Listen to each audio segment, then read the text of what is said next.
Bine v-am găsit, bine v-am regăsit, dragilor din Zodia Leu, oriunde v-ați afla. Suntem din nou împreună la o nouă lectură generală pentru perioada 17-23 noiembrie. Așa că toți cei care aveți soarele, luna, Venus, ascendentul în Zodia Leu, această lectură este de asemenea și pentru voi. Desigur, nu uitați, este totuși o lectură colectivă, generală, colectivă, da, așa că luați decât ceea ce rezonează cu voi, restul lăsați-le să zboare în univers, pentru că sigur sunt pentru alte energii care într-o mai mică sau mai mare măsură au o legătură cu Zodia Leu. Zise toate acestea, haideți să vedem care este energia, dragilor mei, din Leu în săptămâna 17-23 noiembrie. Care este energia, dragilor mei, din Leu în săptămâna 17-23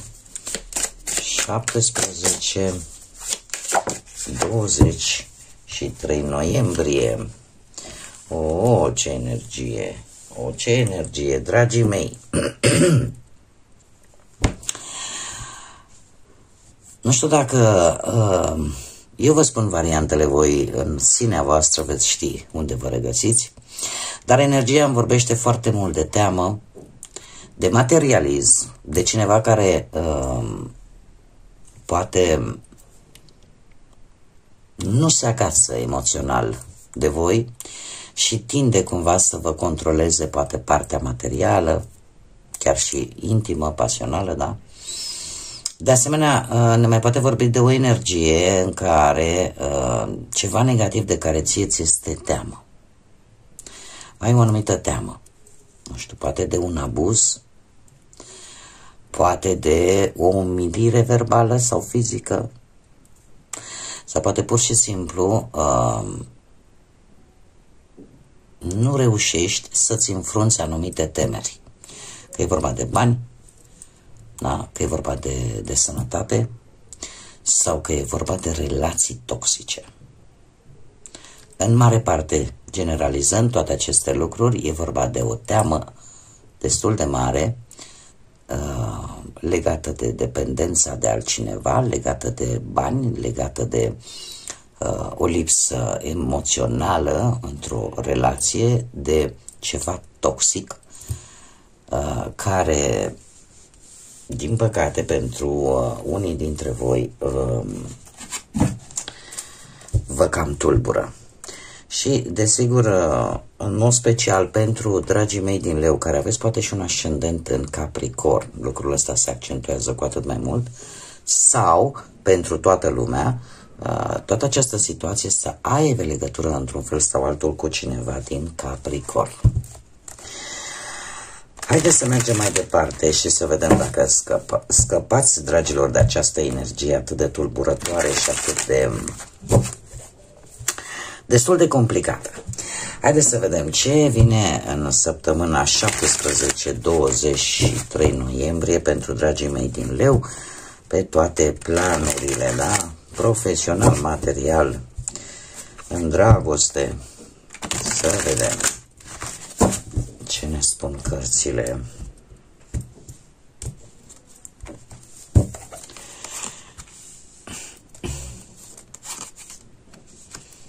Da.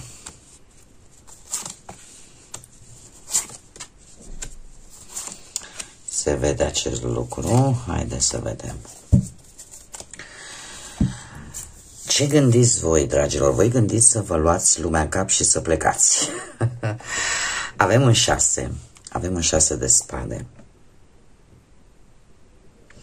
Și până să vă dezvălui ce ne spune 6-ul de spade, trebuie să vă spun că avem două arcane majore. Două arcane majore. Doi cavaleri. Asta, în primul rând, îmi spune că lucruri importante se vor întâmpla în această săptămână și cavalerii, desigur, lucruri bune. Haideți să vedem că trebuie să ieșiți din această energie. Deci, ce gândiți voi acum? Gândiți cu acest 6 de spade, nu știu, să părăsiți poate un loc, o situație, da? Să abandonați pur și simplu, să ieșiți dintr-o situație dureroasă, Poate că unii dintre voi, chiar dacă nu e neapărat o situație dureroasă, dar vreți, simțiți nevoia să ieșiți pur și simplu. Ai nevoie poate de o călătorie, de un drum undeva, pe lângă o apă, într-o altă zonă mai liniștită, pentru a-ți limpezi un pic mintea. De asemenea, pentru alții, ce aveți voi în minte, să migrați în altă țară, să căutați un refugiu sau pur și simplu să explodați. Da? Să explodați, pentru că e ca și cum ai zice, nu mai vreau și nu mai pot. De asemenea, alții dintre voi gândiți să fiți un pic mai fermi, să luați o decizie mult mai hotărâtă și în felul ăsta, poate, nu știu, în domeniul ăsta profesional, să reușiți să aveți și o reușită. Da, deci să schimbați cumva datele problemei. Dar într-un mod destul de radical. Mergem mai departe. Cine te-ar putea ajuta? Aici. Aici e surpriza. Dragilor, pe voi paradoxal vă poate ajuta turnul. De ce? Pentru că ceva se va întâmpla, ceva exploziv, ceva se va distruge, o situație se va distruge, ceva se va dărâma. Chiar dacă putem vorbi, nu știu, este un paradox, putem vorbi de o pierdere de job, putem vorbi de o idee care ți se va arăta clar că nu merge, putem vorbi de un sentiment care nu are ce să caute acolo, putem vorbi de o încredere care pur și simplu s-a pierdut, o lipsă de control, o rupere, da?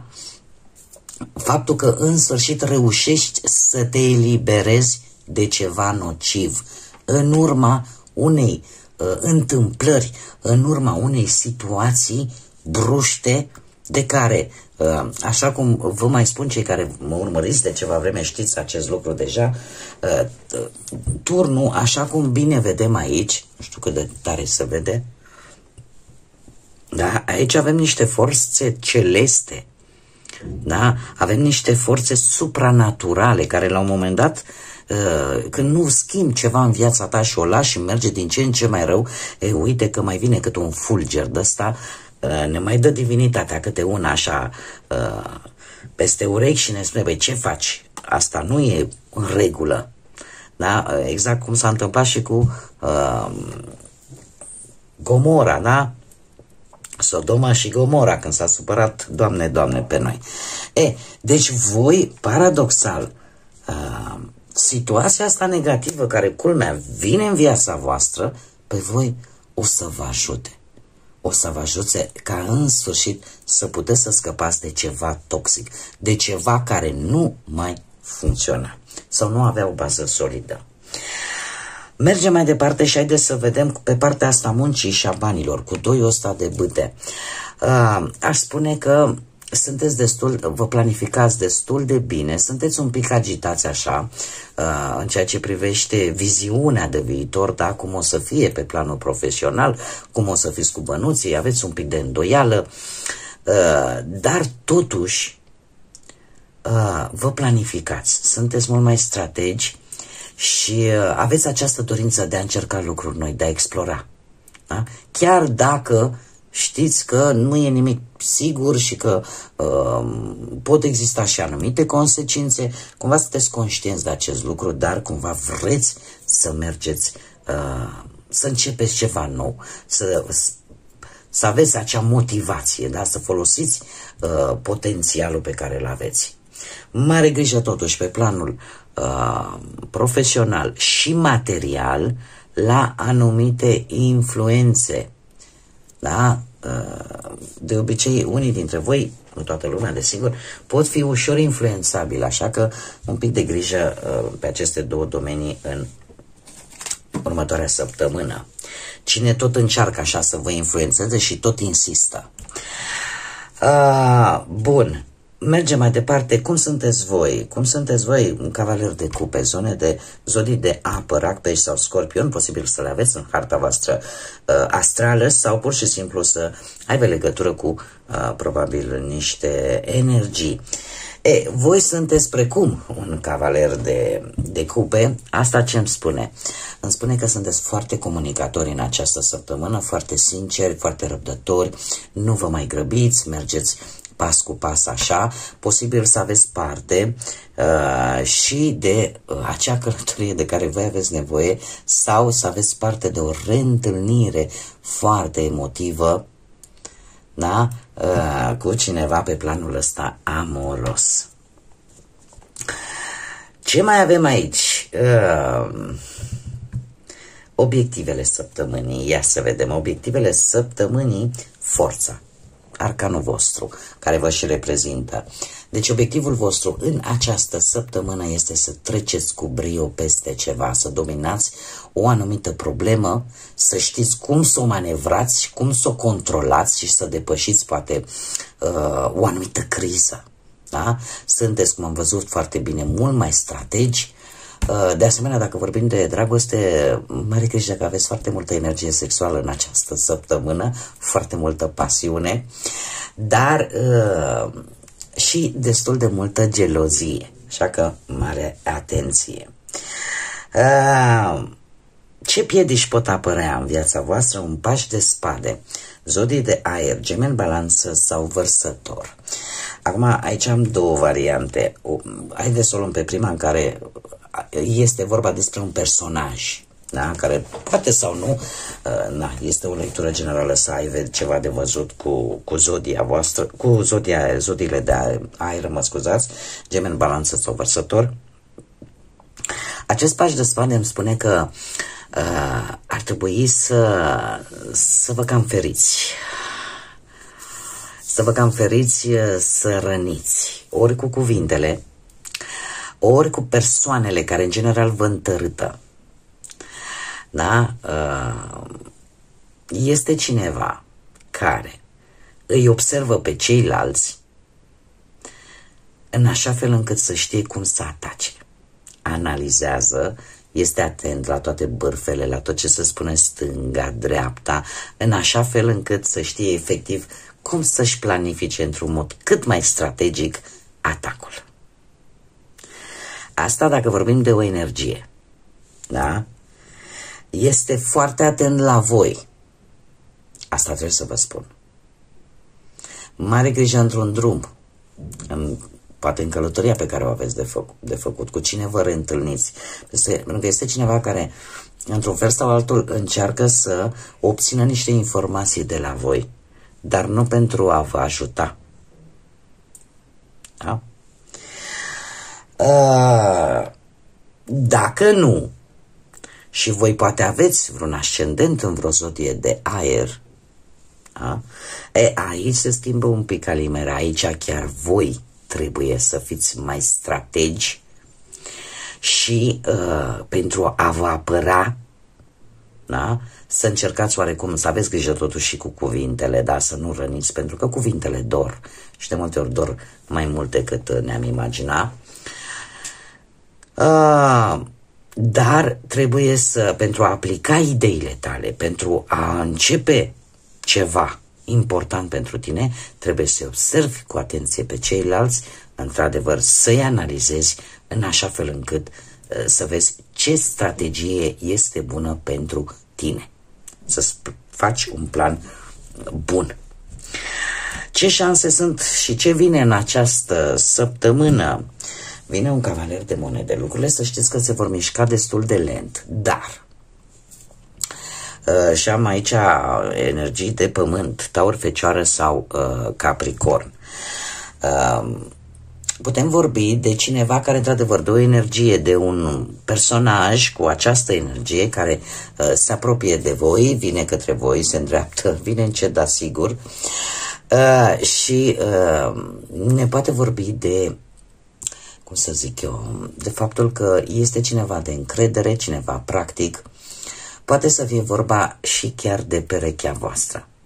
Dacă ați avut ceva în minte că nu v-ar fi loială, este loială, este, cum să spun eu, sunteți într-o relație stabilă, sigură, da? Doar că este cineva destul de încăpățânat când e vorba de idei și de a face lucrurile precum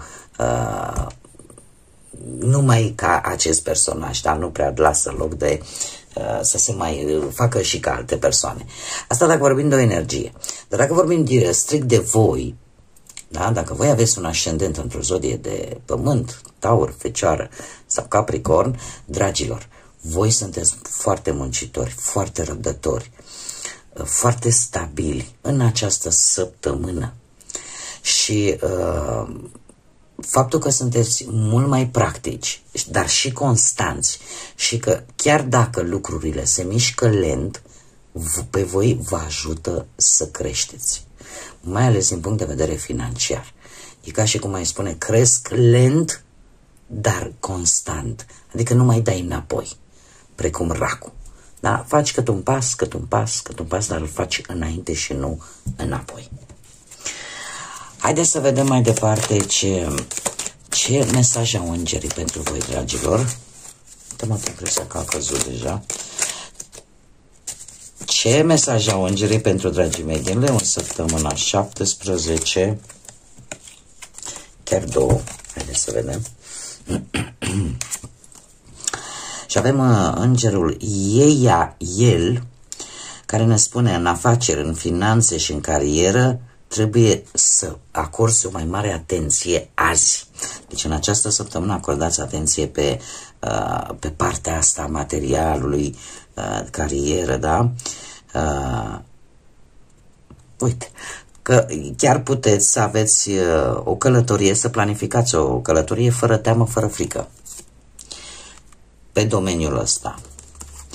Și îl avem pe Poiel, care îți spune în felul următor, trezește intenția în inima ta și scoate dorințele tale pe frontispiciu, da?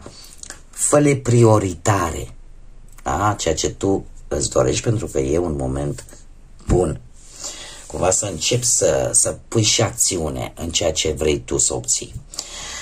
Bun, dragilor, cam atât am avut pentru voi, pentru această nouă săptămână de noiembrie. Eu vă mulțumesc ca de fiecare dată, pentru că sunteți deosebiți și minunați și de fiecare dată trebuie să vă mulțumesc pentru tot ceea ce voi faceți. E un feedback atât de puternic pe care mi-l dați, odată cu like-urile, cu mesajele voastre, cu distribuirile voastre, cu faptul că vă abonați, care este un lucru fenomenal. Asta mi arată că sunteți aici alături de mine, rezonați cu ceea ce fac eu aici, așa că eu vă mulțumesc din suflet. Invit pe toți cei care încă nu s-au abonat să o facă dacă ați rezonat, dacă v-a plăcut și dacă mai doriți să vedeți alte lecturi de acest gen, nu ezitați, abonați-vă, este gratuit, cum de asemenea pentru toată lumea să activeze clopoțelul. Clopoțelul acela activat trimite notificări, vă trimite notificări atunci când eu fac lecturi noi. Și în felul ăsta nu veți pierde nicio lectură de-a mea. În rest, până data viitoare, când ne vom reîntâlni la o nouă lectură, să aveți o săptămână minunată, dragilor, să reușiți să vă găsiți liniștea și bucuria de a trăi și să treceți cu brio peste tot și peste toate. Din partea mea, energie pozitivă, multă, cum să spun eu, stare de bine și, desigur, să fiți iubiți, dragilor.